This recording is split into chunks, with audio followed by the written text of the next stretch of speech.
యేసువారి నామములో అందరికీ వందనాలు.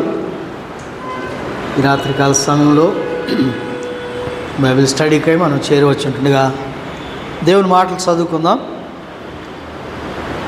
యోహాను సువార్త 14వ అధ్యాయం. యోహాను సువార్త 14వ అధ్యాయం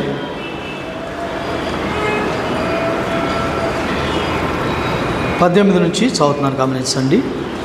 యోహాను సువార్త 14వ అధ్యాయము 18వ వచనం నుంచి.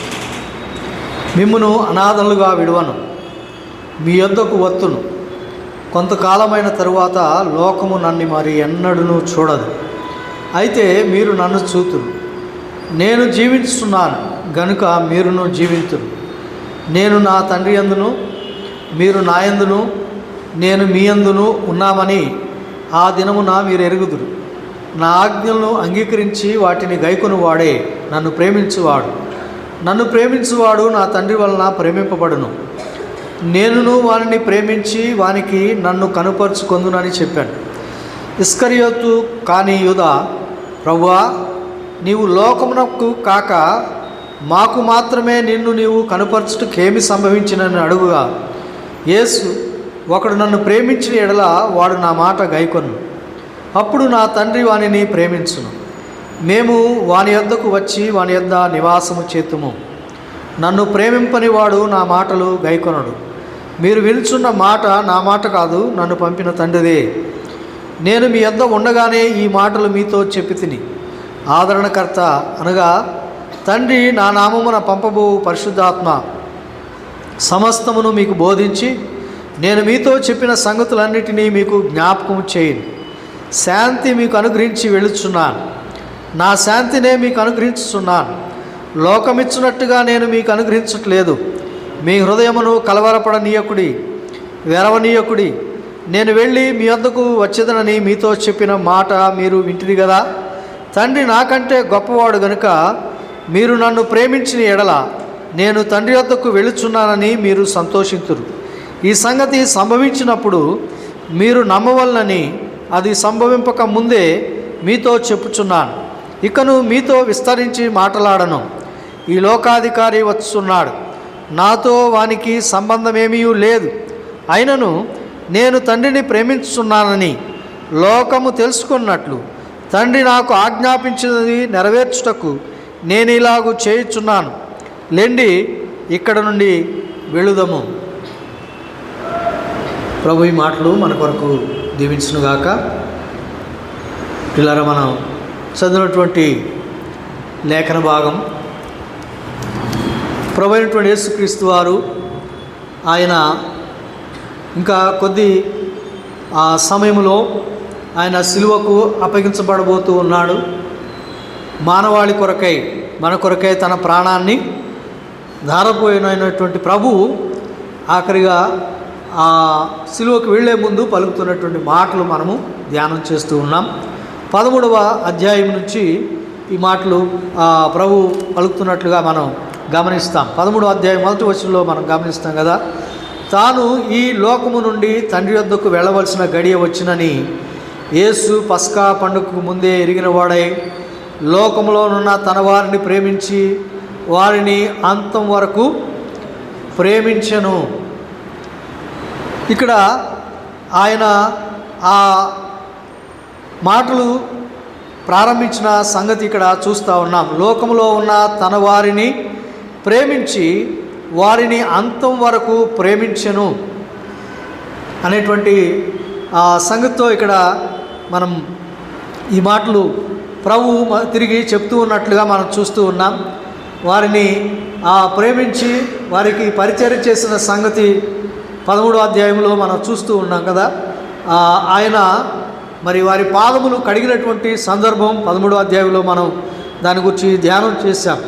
తరువాత మరి 14వ అధ్యాయంలో మనం గమనించినప్పుడు మీ హృదయములు కలవరపడనీయకుండి, దేవుని యందు విశ్వాసం ఉంచుతున్నారు, నా యందు విశ్వాసం ఉంచుడి. నా తండ్రి ఇంట అనేక నివాసములు కలవు, లేని ఎడల మీతో చెప్పుదును, మీకు స్థలము సిద్ధపరచ వెళుచున్నాను అని ఆయన చెప్పినటువంటి మాటలు కూడా మనం ధ్యానం చేశాం. ఆయన ఆ మాటలు ఆయన వెళ్ళబోతూ అక్కడ ఉన్నటువంటి సంగతుల గురించి చెప్పాడు.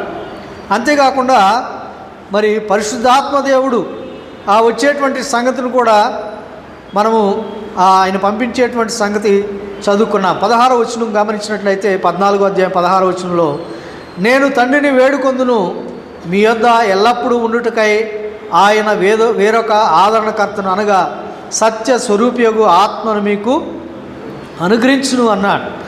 ఆయన మరి అలాగూ చెప్పిన తరువాత మరి ఇక్కడే మనం చదువుకున్నాం. ఇప్పుడే మనం చూసినట్లయితే 26వ వచనంలో, ఆదరణకర్త అనగా తండ్రి నా నామమున పంపబోవు పరిశుద్ధాత్మ సమస్తమును మీకు బోధించి నేను మీతో చెప్పిన సంగతులన్నిటినీ మీకు జ్ఞాపకము చేయును అన్నాడు. పరిశుద్ధాత్మ దేవుడు జరిగించేటువంటి పరిచర్యను గురించి మరి గతంలో మనము ధ్యానం చేశాం. ఆయన వచ్చి వారిని సర్వసత్యములోనికి నడిపించినటువంటి సంగతి, ఆ లేఖనాలు తేటగా గ్రహింపు కలిగిన వారై తరువాత వారు చేసినటువంటి పరిచర్య, రాసినటువంటి సువార్తలు, పత్రికలు ఇవన్నీ కూడా మనము గమనించినప్పుడు పరిశుద్ధాత్మ దేవుడు జరిగించినటువంటి పరిచర్య ఎంతో తేటగా కనబడుతూ ఉంది. అయితే ఇక్కడ మనం గమనించినట్లయితే ఈ అధ్యాయంలో మరికొన్ని మాటలు మనము ప్రభు చెప్పినటువంటి మాటలు మనం ఆలోచించినట్లయితే ఇక్కడ 19వ వచనంలో అన్నాడు, మీరు నన్ను చూతురు అన్నాడు. 18వ వచనంలో చూస్తే, కొంతకాలమైన తర్వాత లోకము నన్ను మరి ఎన్నడను చూడదు, అయితే మీరు నన్ను చూతురు అని చెప్పాడు. అలాగూ ప్రభు అయినటువంటి యేసుక్రీస్తు వారు మరి మరణాన్ని జయించి తిరిగి లేచిన తర్వాత వారికి కనబడినటువంటి సంగతి కూడా మనకి తెలుసు.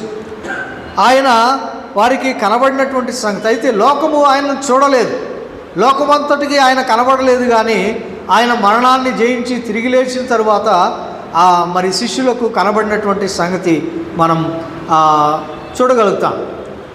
ఈ యొక్క సువార్తల మరి ఆఖరి అధ్యాయంలో కానీ అపోస్తుల కార్యములలో మనం మొదటి అధ్యాయంలో ఆ సంగతులు చూడగలుగుతాం. అయితే ఆయన చెప్పినట్లుగా సంభవించినట్టుగా మనం చూస్తున్నాం. ఇక్కడ 19వ వచనంలో ఒక ప్రత్యేకమైన మాట చూస్తున్నాం. నేను జీవించుచున్నాను గనుక మీరును జీవింతురు అన్నాడు. నేను జీవించుచున్నాను గనుక మీరును జీవింతురు. ఇక్కడ ప్రభు అయినటువంటి యేసుక్రీస్తు వారిలో మనకు కలిగేటువంటి జీవం, ఆయనలో మన జీవితాన్ని గురించి ఇక్కడ ప్రభువు చెప్తూ ఉన్నాడు. ముందుగానే అపోస్తులకు మరి ఎఫెసీ పత్రికలో మనం చూస్తాం, ప్రభు మరణాన్ని జయించి తిరుగులేయటం ద్వారా మనకు కలిగినటువంటి భాగ్యాన్ని గురించి అనేకసార్లు మనం ధ్యానం చేస్తూ ఉంటాం కదా. మనం మన అపరాధముల చేత పాపముల చేత చచ్చిన వారమైనప్పుడు సైతము మన ఎడలను చూపిన తన మహాప్రేమ చేత మనలను క్రీస్తుతో కూడా బ్రతికించెను.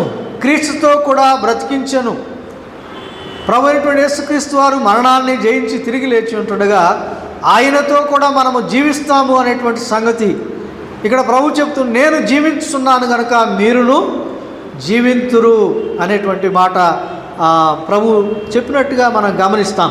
రోమీయులకు రాసిన పత్రికలో మనం చూసినట్లయితే అపోస్తుడైన పౌలు గారు కూడా ఈ సంగతిని గురించి చెప్పినటువంటి సందర్భం మనకు తెలుసు. చూడండి, ఒక మాట చదువుదాం. రోమీయులకు రాసిన పత్రిక 6వ అధ్యాయము 6వ వచనం నుంచి గమనించినట్లయితే, ఏమనగా మనమికను పాపమునకు దాసులము కాకుండుటకు పాప శరీరము నిరర్ధకమగునట్లు మన ప్రాచీన స్వభావము ఆయనతో కూడా సిలువేయబడినని ఎరుగుదుము. ఇక్కడ పాప శరీరము నిరర్ధకమగునట్లు పాపమునకు దాసులము కాకుండుటకు అనేటువంటి మాట మనం చూస్తున్నాం. అంతేకాకుండా ఆయనతో కూడా సిలువేయబడినని ఎరుగుదుమంటూ, చనిపోయిన వాడు పాప విముక్తుడని తీర్పు పొంది ఉన్నాడు. మనము క్రీస్తుతో కూడా చనిపోయిన యెడల మృతుల్లో నుండి లేచిన క్రీస్తు ఇకను చనిపోడనియు మరణమునకు ఇకను ఆయన మీద ప్రభుత్వము లేదనియు ఎరిగి ఆయనతో కూడా జీవించుచున్నామని నమ్ముచున్నాము అంటూ ఉన్నాడు. ఆయనతో కూడా జీవించున్నామని నమ్ముచున్నాము. ఈ మాట ప్రభు చెప్పినటువంటి మాటల్ని జ్ఞాపకం చేసేదిగా కనబడతా ఉంది. నేను జీవించున్నాను కనుక మీరును జీవింతురు అన్నాడు. 10వ వచనం గమనించినట్లయితే, ఏలైనగా ఆయన చనిపోటు చూడగా పాపం విషయమై ఒక్కమారే చనిపోయాను కానీ ఆయన జీవించుట చూడగా దేవుని విషయమై జీవించుచున్నాడు. అటువలే మీరును పాపం విషయమై మృతులుగాను దేవుని విషయమై క్రీస్తునందు సజీవులుగాను మిమ్మును మీరే ఎంచుకొనుడి అంటూ ఉన్నాడు. ఎంచుకొనుట అనేది ఇక్కడ మనము ప్రభు అయిన యేసుక్రీస్తునందు సజీవులం అవుతాం. నేను జీవించున్నాను కనుక మీరును జీవింతురు అనేటువంటి మాట ప్రభు అయినటువంటి యేసుక్రీస్తు వారు చెప్పినట్టుగా మనం చూస్తాం. అది పత్రికలో కూడా తేటగా మనకి ఆ సంగతులు రాస్తూ ఉన్నట్లుగా మనం గమనిస్తూ ఉన్నాం. ఆయన పాప విషయమై చనిపోయాడు, నీతి విషయమై జీవించినట్లు ఆయన తానే తన శరీరమందు మన పాపములను మ్రాని మీద మోసుకున్నాడు అనేటువంటి సంగతి కూడా పేతురు భక్తుడు రాశాడు. పేతురు భక్తుడు 2వ అధ్యాయంలో ఆ మాటలు మనందరికీ తెలుసు. మనము పాపల విషయమై చనిపోయి నీతి విషయమై జీవించినట్లు ఆయన తానే తన శరీరమందు మన పాపములను మ్రాని మీద మోసుకున్నాడు. ప్రభువు చెప్తూ ఉన్నాడు ఇక్కడ, నేను జీవించుతున్నాను కనుక మీరును జీవింతురు అన్నాడు. కనుక ఇక్కడ రోమాపత్రికలో మనం చదువుతున్న రోమిలకు రాసిన పత్రిక 6వ అధ్యాయంలో 11వ వచనంలో అన్నాడు, అటువలే మీరును పాపం విషయమై మృతులుగాను దేవుని విషయమై క్రీస్తునందు సజీవులుగాను మిమ్మును మీరే ఎంచుకొనుడి.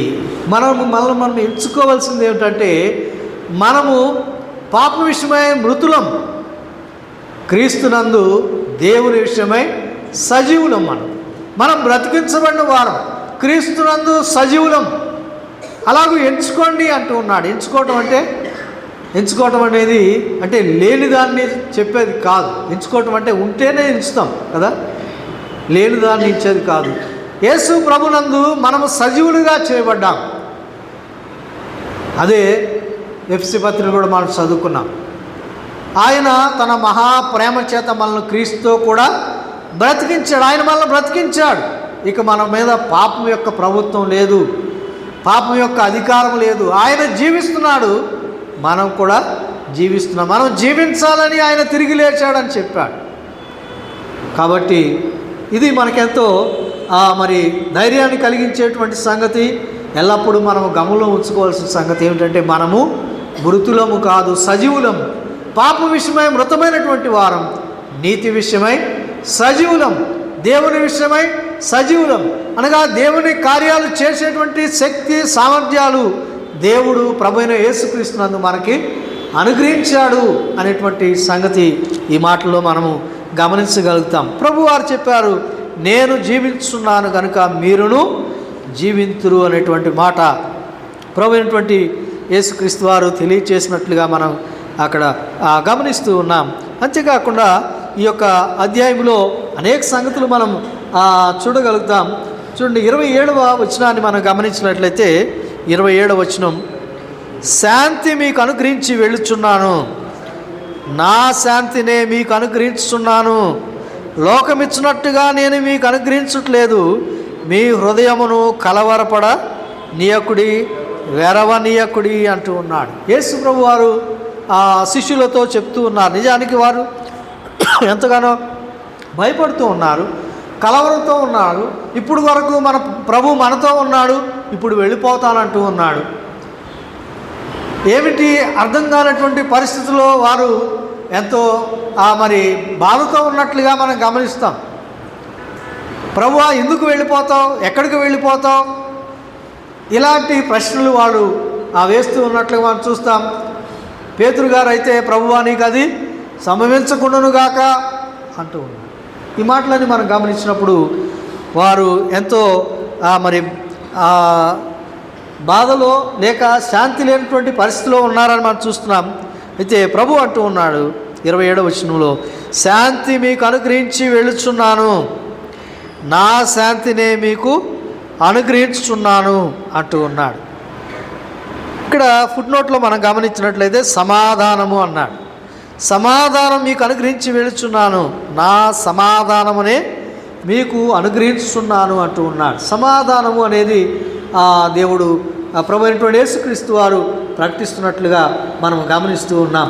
ఈ మాటలు మనం చూసినట్లయితే 20వ అధ్యాయంలో చూడండి 20వ అధ్యాయంలో కూడా ప్రభు చెప్పాడు. 20వ అధ్యాయం 19వ వచనం చదువుదాం. ప్రభు తిరిగి లేచిన తర్వాత పలికినటువంటి మాటలు ఇక్కడ మనం చూడగలుగుతాం. ఆదివారం సాయంకాలమున శిష్యులు యూదులకు భయపడి తాము కూడి ఉన్న ఇంటి తలుపులు మూసుకొని ఉండగా యేసు వచ్చి మధ్యన నిలిచి, మీకు సమాధానము కలుగునుగాక అని వారితో చెప్పెను. మీకు సమాధానము కలుగునుగాక అన్నాడు. 21వ వచనంలో కూడా మనం చూస్తే మరలా మీకు సమాధానము కలుగునుగాక, తండ్రి నన్ను పంపిన ప్రకారము నేనును మిమ్మును పంపుచున్నానని వారితో చెప్పెను.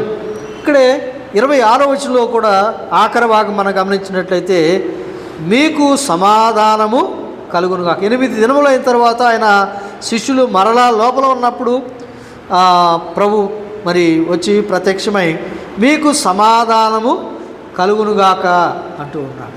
ఆయన సమాధానం ప్రకటించేవాడుగా నా సమాధానాన్ని మీకు అనుగ్రహిస్తున్నాను అన్నాడు. నా సమాధానం అన్నాడు. 16వ అధ్యాయంలో చూడండి, 16వ అధ్యాయం 33వ వచనం గమనించినట్లయితే నాయందు మీకు సమాధానము కలుగునట్లు ఈ మాటలు మీతో చెప్పుచున్నాను. లోకములో మీకు శ్రమ కలుగును, అయినను ధైర్యము తెచ్చుకుని నేను లోకమును జయించి ఉన్నాను. నాయందు మీకు సమాధానము కలుగునట్లు అంటూ ఉన్నాను. ఆయన యందు మనకు సమాధానం అని చెప్తూ ఉన్నాడు. ఎఫ్ఎస్సి పత్రికలో మనం చూసినట్లయితే అక్కడ తేటగా సంగతులు చూస్తాం. ఎఫ్ఎస్సి పత్రిక 2వ అధ్యాయం 17వ వచనం చదువుదాం. చూడండి, ఆయన వచ్చి దూరస్తులైన మీకును సమీపస్తులైన వారికి సమాధాన సువార్తను ప్రకటించెను. ఆయన వచ్చి, ఎవరు ఆయన అంటే మన ప్రభు అయిన యేసుక్రీస్తు వారు. ఆయన వచ్చి సమాధాన సువార్తను ప్రకటించాడు.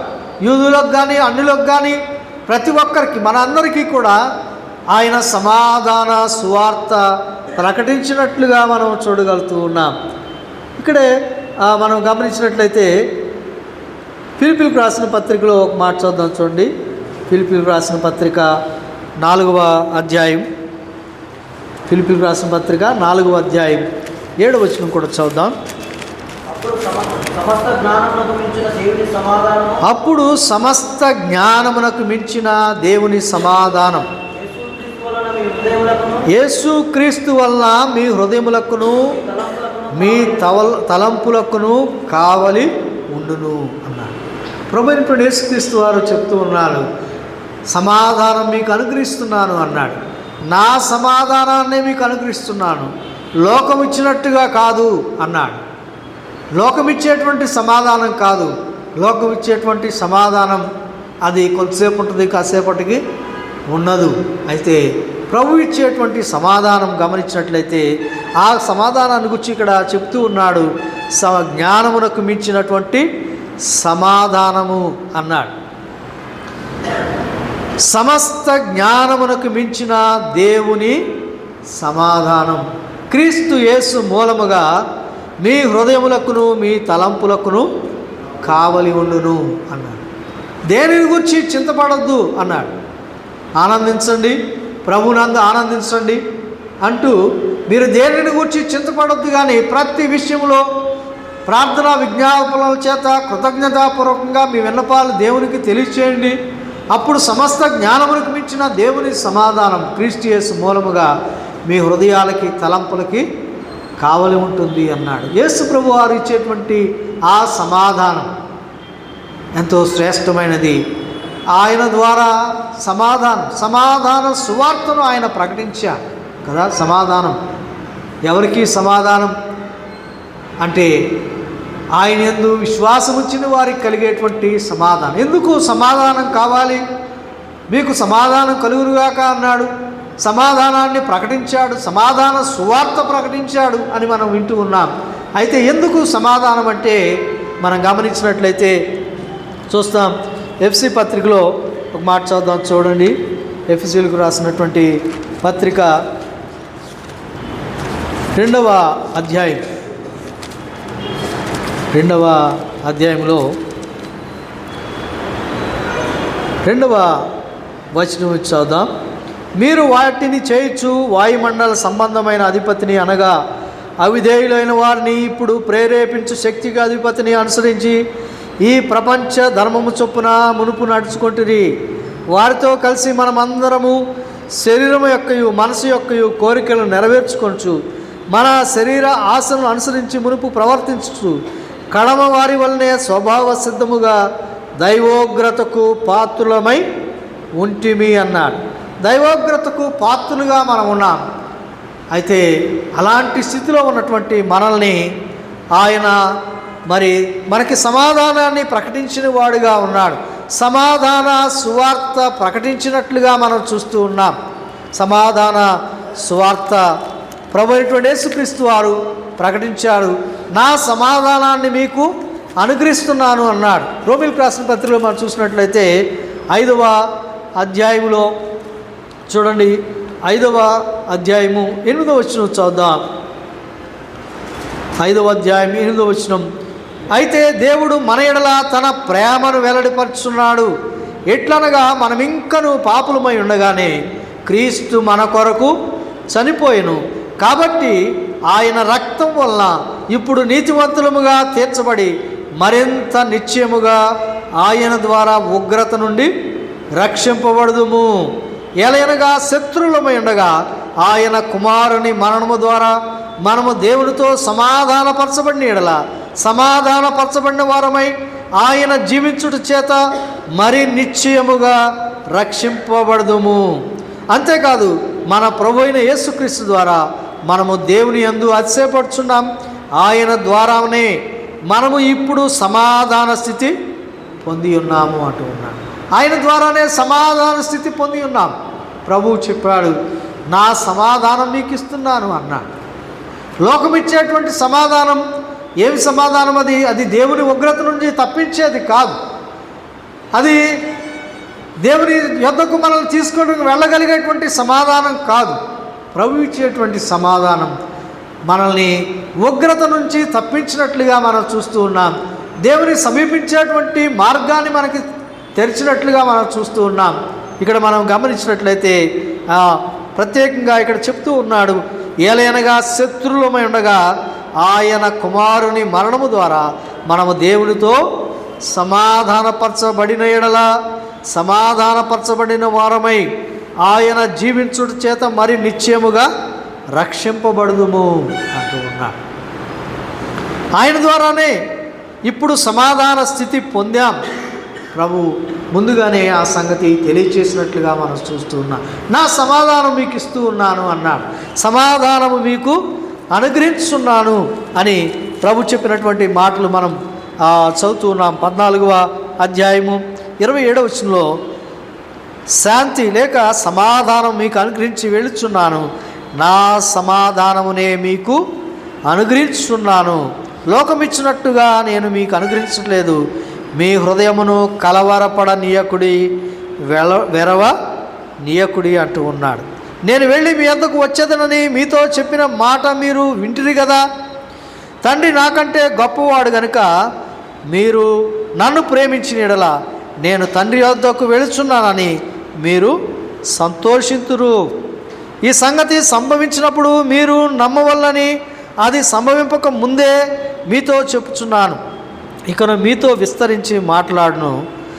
ఈ లోకాధికారి వచ్చున్నాడు, నాతో వానికి సంబంధం ఏమీ లేదు అంటూ 31వ వచనంలో అన్నాడు. అయినను నేను తండ్రిని ప్రేమిస్తున్నానని లోకము తెలుసుకున్నట్లు తండ్రి నాకు ఆజ్ఞాపించినది నెరవేర్చుటకు నేను ఇలాగూ చేయుచున్నాను.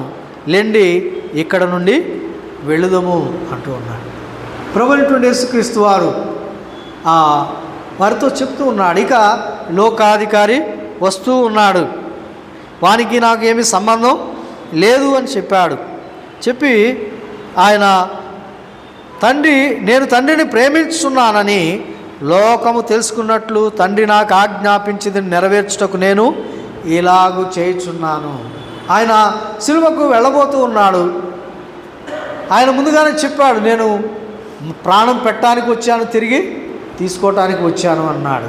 నేను గొర్రెలకు మంచి కాపరిని, మంచి కాపరి తన గొర్రెలకు ప్రాణం పెట్టును అని చెప్పినటువంటి ప్రభువు ఆ కార్యాన్ని మరి ఆ కార్యం చేయటానికి సమయం ఆసన్నం అవుతూ ఉంటుండగా ఆయన చెప్తున్నటువంటి మాటలు, నేను ఎందుకు ఈ కార్యం చేస్తూ ఉన్నాను అంటే ఇక్కడ ఒక మాట చెప్తూ ఉన్నాడు. లోకం ఒక సంగతి తెలుసుకోవాలి, నేను తండ్రిని ప్రేమించుచున్నానని లోకము తెలుసుకున్నట్లు. లోకం తెలుసుకోవాలి, నేను తండ్రిని ప్రేమిస్తున్నాను అని లోకం తెలుసుకోవాలి. ఏ పాపము ఎరగకపోయినా పాపం మానవాళి కొరకు ఆయన తన ప్రాణాన్ని ధారపోస్తూ ఉన్నాడు. ఆయన మరి తండ్రి ఆజ్ఞను నెరవేర్చడానికి ప్రభు చేసినటువంటి ప్రార్థన మనకు తెలుసు. తండ్రి నీ చిత్తమైతే ఈ గిన్నె నా యొద్ద నుండి తొలగించుము అంటూ, అయినను నా ఇష్టము కాదు నీ చిత్తమే సిద్ధించునుగాక అంటూ ఉన్నాడు, నీ చిత్తమే జరుగునుగాక అంటూ ఉన్నాడు. తండ్రిని ప్రేమించినటువంటి కుమారుడుగా ఆయన ఆజ్ఞకు సంపూర్ణముగా విధేయత చూపించిన వాడుగా ఉన్నాడు. ఆ సంగతి లోకం తెలుసుకోవాలి, నేను తండ్రిని ప్రేమిస్తున్నానని లోకం తెలుసుకోవాలి. అందుకే ఈ కార్యము చేస్తూ ఉన్నాను. ఆ కార్యం చేయడం ద్వారా జరగబోయేటువంటి సంగతులు ఏమిటి అంటే, ఆయన తండ్రి వద్దకు వెళ్ళబోతూ ఉన్నాడు, ఆయన తన సమాధానాన్ని అనుగ్రహించబోతూ ఉన్నాడు, తన రక్షణ అనుగ్రహించబోతూ ఉన్నాడు, తనతో కూడా ఉండటానికి స్థలాన్ని సిద్ధపరచబోతూ ఉన్నాడు, మన నిమిత్తమే తిరిగి రానై ఉన్నాడు. ఈ సంగతులన్నీ ఆయన మనసులో ఉండగా ఆయన చెప్తూ ఉన్నాడు, నేను ఈ కార్యం చేయటంలో ఒక ఉద్దేశం ఏమిటంటే లోకం తెలుసుకోవాలి. లోకం అంటే మనమందరం తెలుసుకోవాలి. ఏమిటంటే ఆయన తండ్రిని ప్రేమిస్తున్నాడు అని తెలుసుకోవాలి అన్నాడు. తండ్రిని ఆయన ప్రేమిస్తున్నాడని తెలుసుకోవాలి, తండ్రి మనల్ని ప్రేమిస్తున్నాడని మనం తెలుసుకోవాలి. ప్రభు చెప్పినటువంటి మాటల్లో మనం చూస్తాం.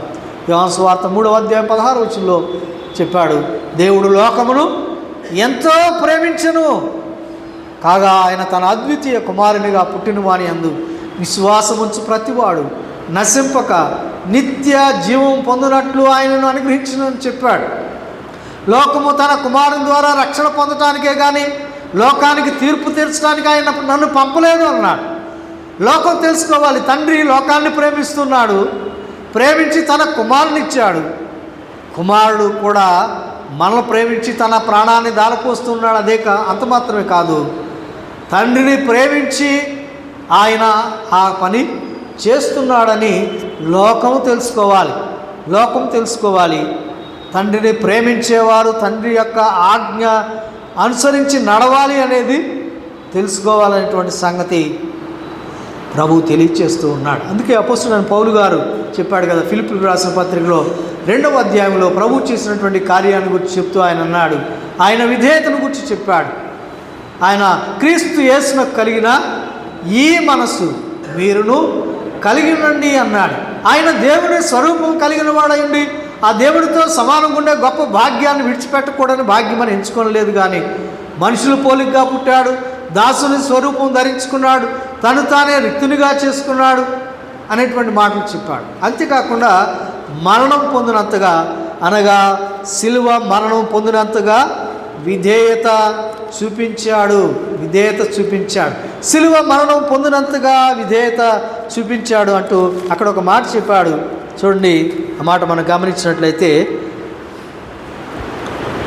9వ వచనం, ఫిలిప్పీయులకు రాసిన పత్రిక 2వ అధ్యాయం 9వ వచనం, అందుచేతను పరలోకమందున్న వారిలో కానీ, భూమి మీద ఉన్న వారిలో కానీ, భూమి క్రింద ఉన్న వారిలో కానీ ప్రతివాని మోకాలను యేసు నామమున వంగునట్లు ప్రతివాని నాలుకయు తండ్రి అయిన దేవుని మహిమార్థమై యేసుక్రీస్తు ప్రభు అని ఒప్పుకొన్నట్లును దేవుడు ఆయనను అధికముగా హెచ్చించి ప్రతి నామమునకు పైనామమును ఆయనకు అనుగ్రహించెను.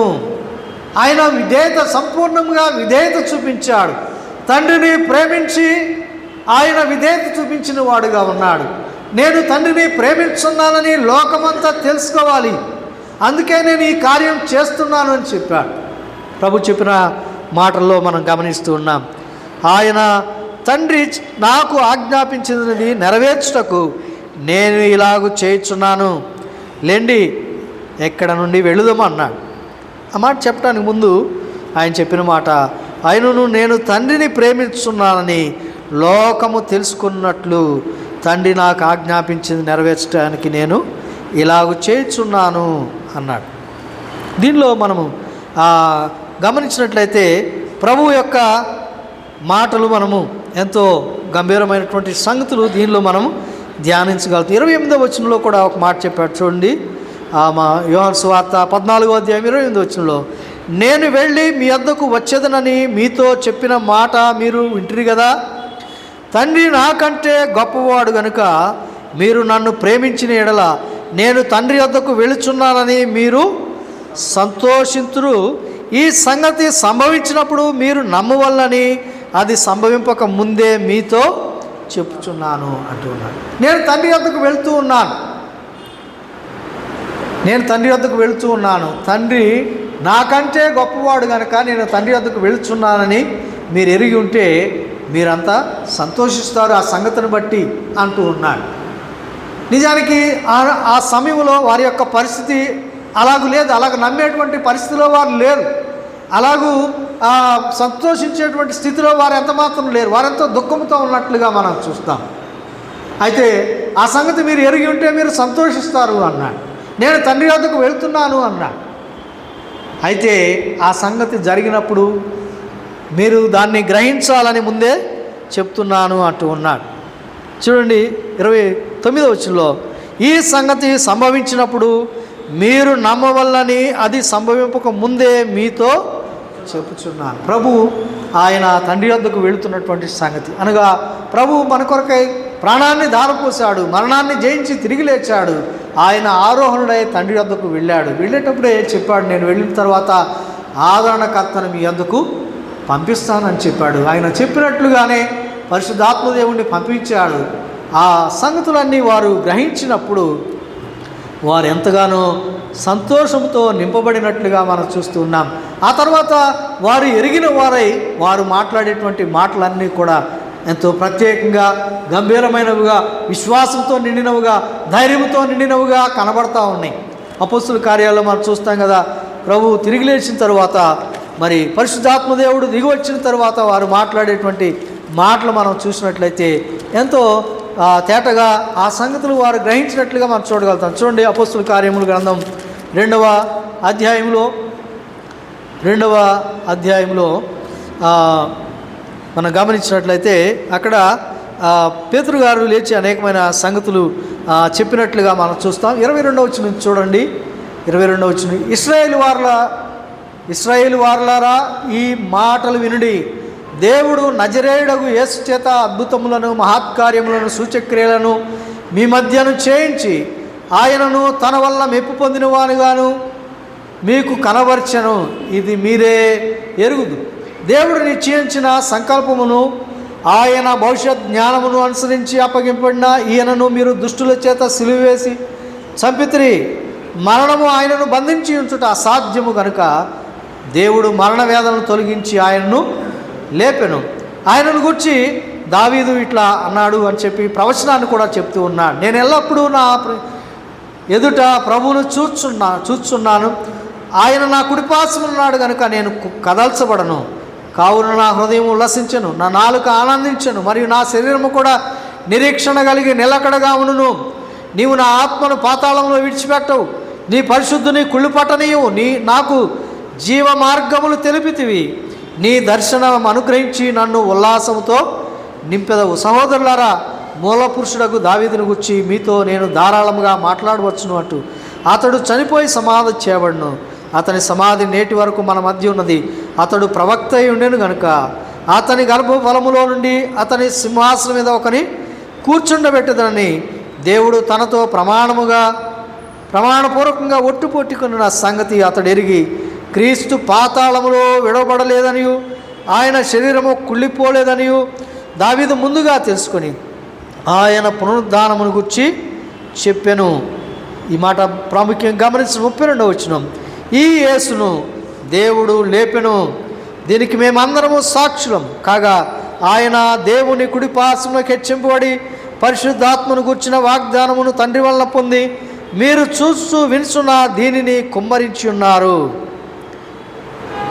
ఇక్కడ ప్రభువుని గురించి తేటగా వారి యొక్క గ్రహింపు వారి మాటల్లో మనం చూస్తున్నాం. 36వ వచనంలో కూడా చూసినట్లయితే మీరు సిలువ వేసిన ఈ యేసునే దేవుడు ప్రభువుగాను క్రీస్తుగాను నియమించెను, ఇది ఇశ్రాయేలు వంశమంతయు రూఢిగా తెలుసుకోవాలి అన్నాడు.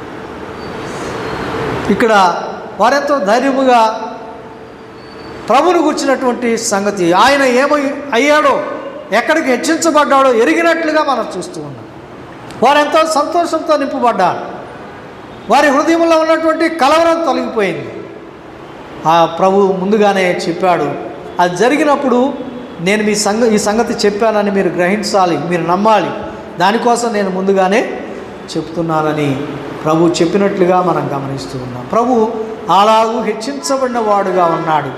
తండ్రి చిత్తాన్ని నెరవేర్చి తండ్రిని సంపూర్ణముగా ప్రేమించిన వాడై మన కొరకై తన ప్రాణాన్ని దారపోశాడు, మరణాన్ని జయించి తిరిగి లేచాడు.